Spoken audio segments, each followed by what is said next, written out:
오랜만에 뵙습니다. 이 자리에 굉장히 오랜만인데요. 여러분께서 기도해 주신 덕분에 한 달 반 동안 인도에 잘 다녀왔습니다. 이 자리를 빌어서 이 한 달 반이라는 시간을 교육전도서가 자리를 비우는 게 쉽지 않은 일인데 이렇게 허락해 주신 우리 높은 뜻 섬기는 교회 성도님들께, 목사님과 또 당의 분들과 모든 분들께 감사를 드립니다. 오늘 설교는 제가 인도에서 성경 연구 발표를 했는데요. 그것을 토대로 거기선 영어로 했습니다. 그래서 이걸 다시 한국말로 번역해서 구성을 해보았습니다. 오늘 말씀은 예수님이 예루살렘에서 유대인의 명절에 행하셨던 그 치유 기적을 담고 있습니다. 유대인의 명절은 크게 셋으로는 유월절, 오순절, 장막절 이렇게 나뉘는데요. 이 말씀 안에는 예수님이 그때 이 예루살렘 안에서 이것을 행하셨던 때가 언제인지, 몇 시에 예루살렘으로 어떻게 올라가셨는지 이렇게 확실하게 기록되어 있지는 않습니다. 그러나 중요한 것은 예루살렘에서 예수님이 치유 기적을 행하셨다는 것입니다. 복음서 중에 하나를 제외하고는 예루살렘에서 병자들이 치료되었다는 그런 자세한 기록은 없습니다. 예루살렘에 문이 있었는데요. 이곳은 느헤미야의 성전 재건축이 시작되었던 그 양의 문입니다. 문 옆에는 히브리어로 베데스다라는 그런 못이 있었고요. 또 거기에는 5개의 행각과 2개의 저수지가 있었습니다. 북쪽의 높은 저수지에서 남쪽으로 이렇게 물이 흐르도록 남쪽 저수지로 물을 흐르게 하기 위해서 만들어졌습니다. 행각이라는 것은 지붕은 있지만 벽은 없고 기둥만 있는 건물, 그러니까 공공장소인 것입니다. 여기에는 많은 사람들이 있었고 특별히 많은 병자들이 있었습니다. 그 사람들은 물이 움직이는 것을 기다리고 있었습니다. 말씀에는 이 사람들이 왜 이 물의 움직임을 기다리고 있었다고 나오나요? 낫기 위해서. 전설이 있었는데 천사들이 가끔 이 못에 와서 물을 이렇게 휘젓는데 그때 바로 처음 딱 뛰어드는 사람이 몸이 낫는다는 그 전설 때문입니다. 이 당시에는 깨끗한 물을 마시고 목욕하는 것이 되게 중요한 치료법, 그런 민간요법 중에 하나로 사람들 사이에서는 그렇게 유행을 했다고 하는데요. 그것과 또 관련된 그런 전설이기도 합니다. 이 베데스다는 히브리어로 자비의 집을 뜻합니다. 그런데 오늘 말씀을 자세히 보면 정말 이것이 자비의 집인가, 이곳이 자비의 집인가 우리가 다시 한번 생각해 볼 필요가 있습니다. 이 자비의 집에 굉장히 끔찍한 비극이 존재하고 있었기 때문입니다. 누구나 연못에 들어갈 수 있습니다. 그런데 치료를 받을 수 있는 사람은 제한되어 있습니다. 왜냐하면 먼저 들어온 단 한 사람만이 치료를 받을 수 있기 때문이죠. 그렇다면 당연히 건강한 사람들, 마음대로 자유자재로 움직일 수 있는 그런 사람들만이 이곳에 들어갈 수 있었다는 이야기입니다. 누구에게나 열려있기 때문에 공평해 보이지만 사실은 불평등이 일어나는 그런 비극이 존재하는 곳이었습니다.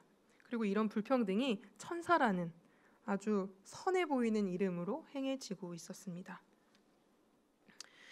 그런 사회에서 사람들은 자연스럽게 목적지에 빨리 도착하는 방법에만 초점을 맞추기 쉽겠죠. 빨리 연못에, 그 베데스다에는 빨리 연못에 가는 그것만이 목적인 사람들이 존재했습니다.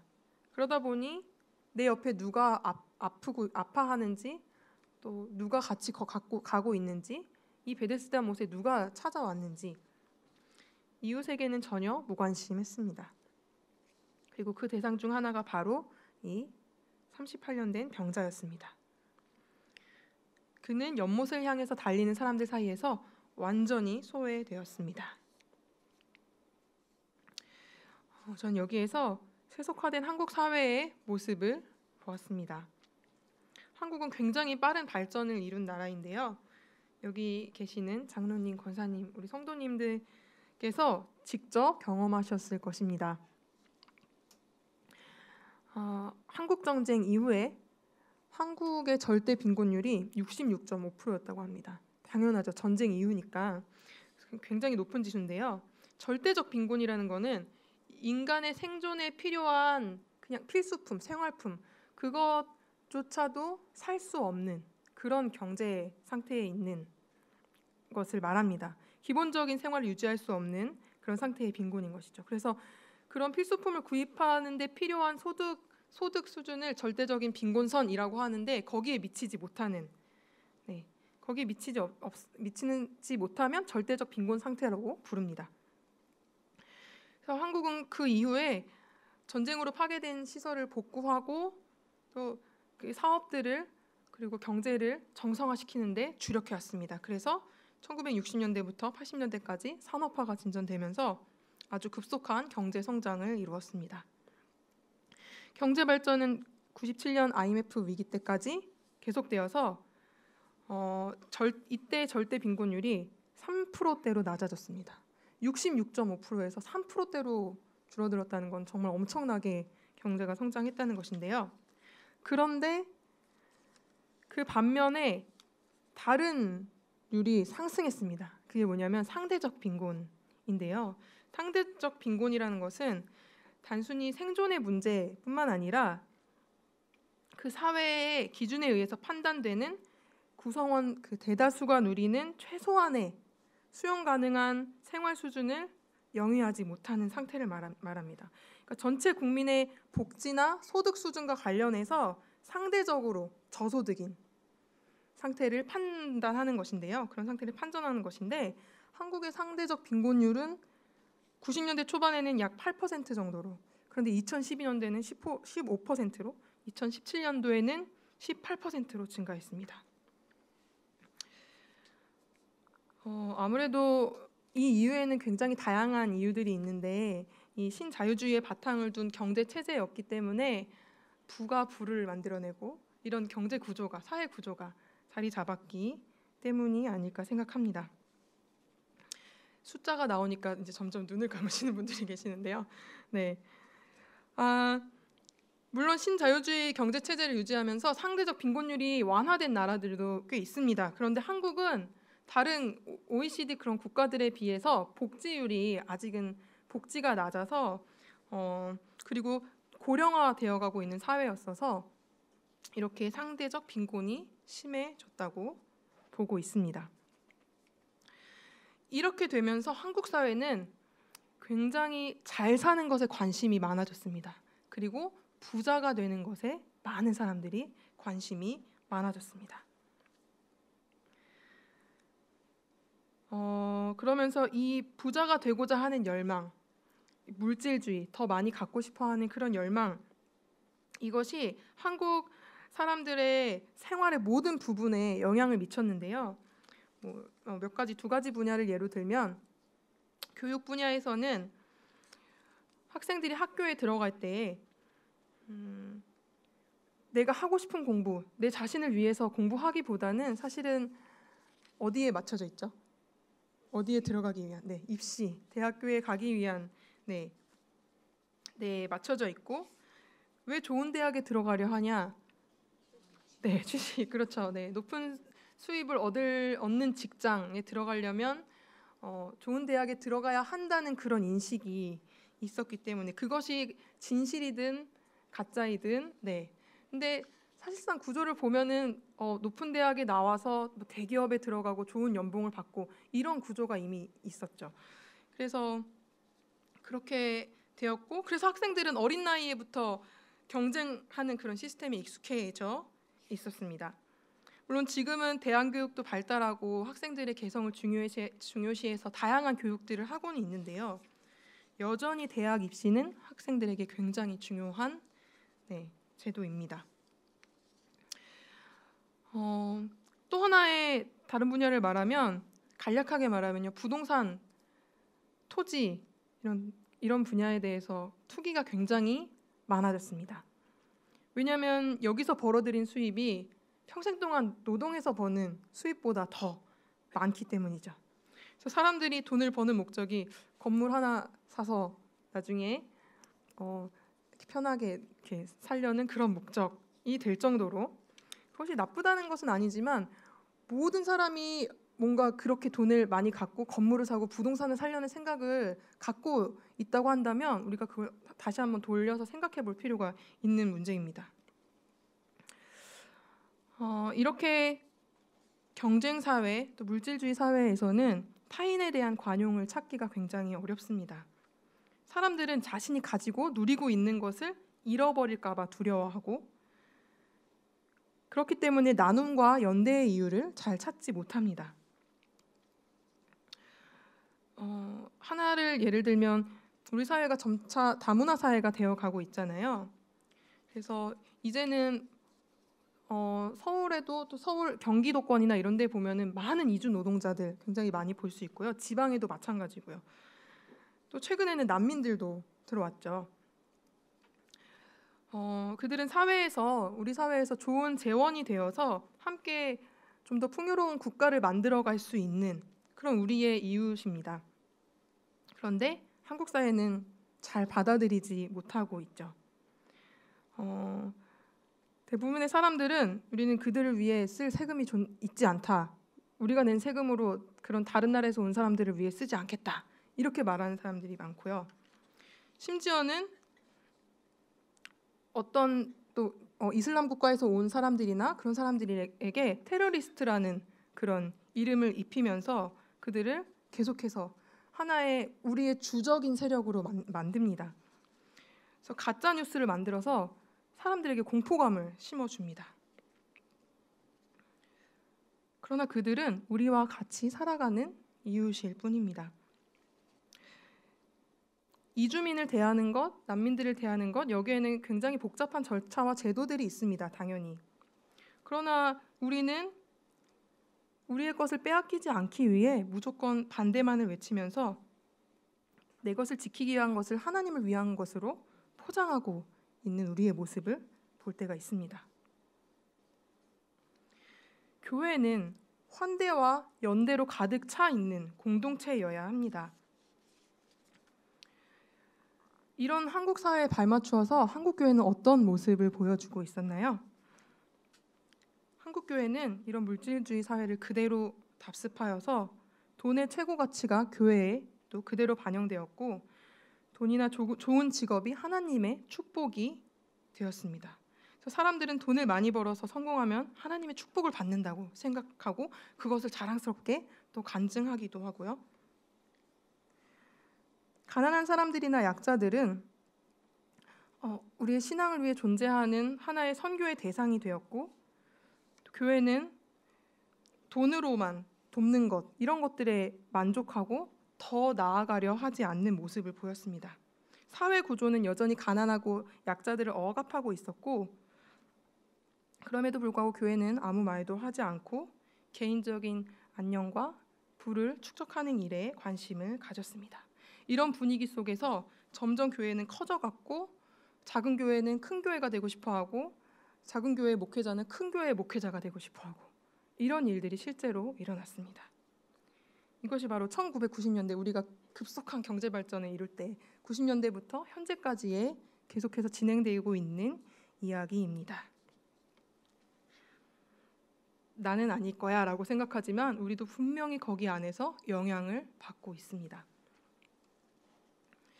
2017년은 마틴 루터의 500주년, 종교개혁 500주년 기념해였는데요. 그때 이 교회 내에서 이런 교회의 모습을 회개하고 자숙하자 이런 그런 내용의 많은 행사들이 있었고 많은 기념하는 일들이 있었는데, 여전히 이 현실은 변하지 않은 것으로 보입니다. 아까 제가 말했던 그 이주 노동자들이나 그런 난민들에게 테러리스트라던가 어떤 그들이 우리를 해칠 것 같이 그런 식으로 가짜 뉴스를 만들어내는 곳이 혹시나 한국 교회라면 여러분은 어떻게 생각하시나요? 실제로 그런 뉴스를 만들어내는 대다수의 매체나 그런 곳들이 한국의 근본주의에 입각한 그런 교회들로 판명이 되었습니다. 교회는 어떤 사상이나 이념으로 움직이는 곳이 아닌 하나님의 말씀으로, 복음으로 움직이는 곳입니다. 그러나 우리의 지금 모습, 이제까지의 모습들은 베데스다 연못처럼 자비의 집이지만 자비가 없었던 그런 모습과 같았습니다. 우리는 어떻게 해야 세상의 이웃들과 함께 서로의 삶을 긍정하고 인정하는 그런 평화의 공동체를 만들어갈 수 있을까요? 이것이 저의 주제였습니다. 그리고 제가 다녀온 신학 프로그램의 주제였는데요. 이 말씀을 통해서 예수님께서 어떻게 하셨는지 보겠습니다. 예수님은 그 병자를 보셨습니다. 그리고 어떻게 하셨나요? 다른 사람들처럼 그냥 지나치지 않으셨습니다. 예수님은 이 사람이 누워있는 것을 보시고 이 사람이 병이 오래된 것을 아셨습니다. 그리고 주시하셨습니다. 그리고 물으셨죠. 정말 고침을 받고 싶느냐고. 병자는 그리고 나서 어떻게 말했나요? 네, 제가 낫고 싶습니다. 이렇게 말했나요? 병자는 네, 그렇습니다. 라고 대답한 게 아니라 다만 자신의 처지를 이야기했습니다. 그가 하는 말을 들어보니 7절에 보면 그는 내가 가는 동안 이렇게 얘기를 했거든요. 이 연못에 가겠다는 의지가 있었습니다. 그러나 아무도 그를 도와주는 사람은 없었습니다. 그렇게 38년을 있었습니다. 그렇게 38년을 있었다면 어떤 마음일까요? 화도 나고 억울하고 나중에는 정말 그냥 무기력해진 상태로 내 삶은 그냥 이런 삶인가 보다 하고 있었을지 모릅니다. 그런데 예수님께서 그에게 뭐라고 하셨을까요? 네, 여기서 들렸어요. 일어나 내 자리를 들고 걸어가라 이렇게 하셨습니다. 병자에게 먼저 일어나라고 말씀하셨습니다. 예수님은 어쩌면 그를 베데스다 연못에 넣어줄 수도 있고 또는 이렇게 만져서 내가 이렇게 낫게 하실 수도 있고 네가 나았다 그냥 이렇게 말로 끝낼 수도 있는데요. 일어나라고 말씀을 하셨어요. 근데 남자는 몸을 일으켰습니다. 분명히 그 사람은 걸을 수 없었고 자신도 그것을 알고 있었습니다. 근데 예수님은 그냥 일어나서 걸으라고 하셨고 남자는 그 말에 그냥 일어났습니다. 예수님은요, 이 병자를 스스로 일어나서 스스로의 의지로 움직일 수 있는 그런 하나의 인격체로 대하신 것입니다. 그런 다음 자리를 들고 걸어가라 하셨습니다. 이 이야기가 일어난 날은 안식일이었습니다. 유대인들은 안식일을 굉장히 중요한 날로 여기고 그것을 지켰는데요. 그래서 그들은 안식일법까지 따로 만들 정도로 굉장히 중요하게 생각을 했습니다. 그래서 모든 노동을 하지 않고 멈추고 이 회당의 예배에 참석했는데 그 아까 말한 그 안식일법의 39번이 바로 한 집에서 다른 집으로, 한 곳에서 다른 곳으로 물건을 옮기지 말라였어요. 그래서 병자가 자기가 있었던 자리를 이렇게 들고 일어나서 다른 곳으로 가는 게 절대로 허용되지 않는 것이었습니다. 이 안식일에는 일부러 이 공공장소에서 자기의 다른 곳으로 물건을 옮기면 심하면 돌로 맞거나 참수되도록 이 정도로 굉장히 엄격한 법이었는데요. 하지만 예수님은 안식일이라는 것보다 그 사람에게 집중하셨습니다. 안식일법, 이 유대인들의 율례, 이것은 사실은 당시 지배계층이 사람들을 쉽게 통제하기 위해서 만들었던 그런 규율인데요. 그런 규율과 관습에 예수님은 저항한 것입니다. 하나님의 법대로 복음을 실천한 것입니다.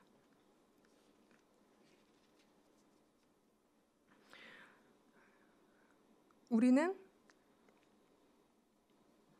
신앙생활을 하면서 무엇에 시선을 맞추고 무엇을 보고 있는지 이 본문을 통해서 한번 볼 필요가 있습니다.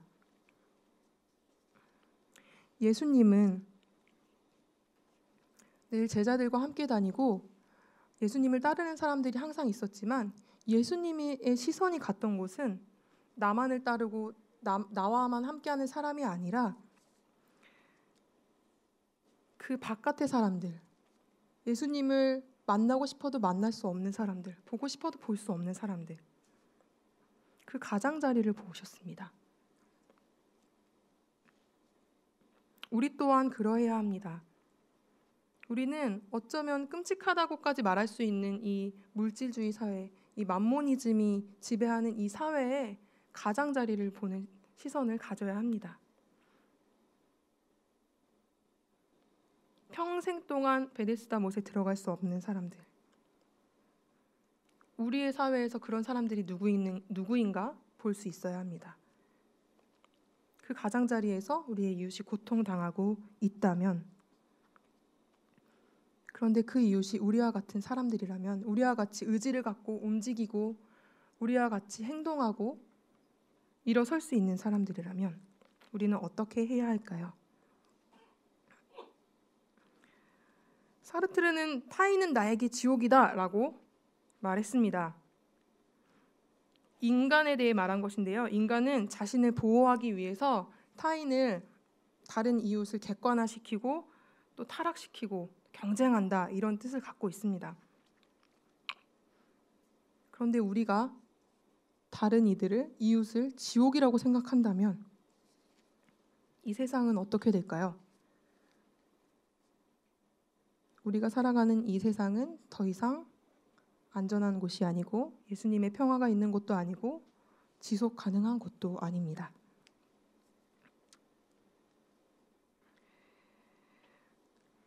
한국 사회는 정권도 바뀌고 점점 바뀌어 가고 있다 하지만 여전히 상대적 빈곤을 유발하는 구조를 가지고 있습니다. 재산을 잃고 싶지 않은 일반 사람들은 여전히 다른 이웃을 거부하고 여전히 멀리하고 혐오하기까지 합니다. 우리는 베데스다 연못가에서 살고 있는 사람들입니다. 아무도 만나지 않고 아무와도 이야기하려 하지 않고 단지 더 나은 삶을 생각하고 있을 뿐입니다. 그러나 예수님께서는 이곳에서 살아가는 가장자리에 있는 이에게 일어나서 걸어가라고 하셨습니다. 사람을 치료하고 사람을 일으키고 이 세상을 바꿀 수 있는, 사람을 바꾸고 세상을 바꿀 수 있는 힘은 이런 연못의 물이 아니었고요. 오늘날 이 성경의 본문에서 볼 수 있는 예수님의 복음에 기초했던 이 행동입니다. 다른 사람을 나처럼 여기고 그의 고통을 듣고 그를 함께 일으키고 함께 살아가는 것입니다. 이것은 세상의 질서가 아닌 하나님의 법입니다. 일어나서 걸어가라는 명령을 따르는 것은 우리가 살아가는 사회의 불의한 구조에 맞서서 예수님의 복음을 실천하는 우리의 첫 번째 행동이 될 것입니다. 우리 삶에서 어떻게 하면 그런 삶을 만들어가고 그런 공동체로 만들어갈 수 있을까? 우리가 한번 깊이 생각해 보면 좋겠습니다. 함께 기도하겠습니다. 하나님 감사합니다. 오늘 말씀을 통해서 예수님께서 또 걸어가셨던 그 길, 예수님이 항상 바라보셨던 그곳을 우리도 바라보게 됩니다. 나와는 아무 상관이 없는 것 같지만 우리가 그런 사람들이었음을 고백합니다. 하나님, 다시 한번 하나님의 말씀대로, 하나님의 법대로 복음을 이 세상 가운데 실천하고 행동하는 우리의 모습으로 주님 앞에 나아오게 하여 주시옵소서. 예수님 이름으로 기도드립니다.